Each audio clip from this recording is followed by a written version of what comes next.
31 March नङा 31 मार्चआ हयथ' बोसोराव बिथांनाव प्रमद बर' बिथांनि सरकारा जोबसिगोन होननाया 31 मार्चआनो 31 बार जायो खोमा। गतिके बोसोराव मोनबेसे मास दान फैयोथाय बुंनो हाला। बिथाङा बुंनाया बुंबाय थागोन, गावनि जा जखायनै मानसि दंबावो बे मानसिफोरखौ गोजोनग्लाय होनानै लाखिनो थाखाय बिथाङा पलिसि खालामदों।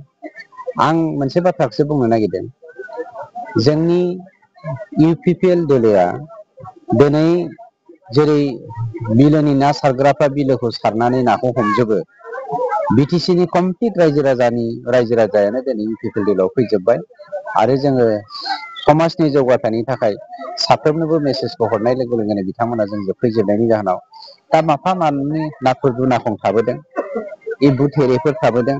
बे नाथुर जुनाखङा फिफि फाफाव बारलाबाय थादों माफा मानैया, आरो माफा मानै एम्बु थेरेया फेफे फाफा गाबबाय थादों। बे हाग्रामायाबो मासे एम्बु थेरे बायदि जानानै दङ।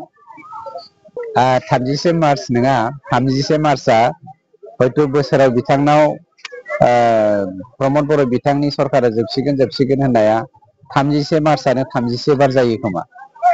गतिके बोसोराव मोनबेसे मास दान फैयोथाय बुंनो हाला। बिथाङा बुंनाया बुंबाय थागोन, गावनि जा जखायनै मानसि दंबावो बे मानसिफोरखौ गोजोनग्लाय होनानै लाखिनो थाखाय बिथाङा पलिसि खालामदों।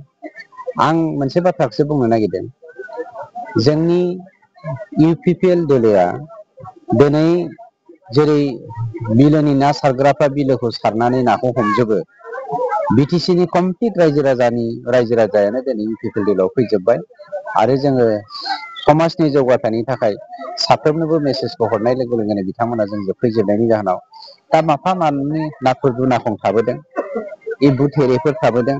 बे नाथुर जुनाखङा फिफि फाफाव बारलाबाय थादों माफा मानैया, आरो माफा मानै एम्बु थेरेया फेफे फाफा गाबबाय थादों। बे हाग्रामायाबो मासे एम्बु थेरे बायदि जानानै दङ।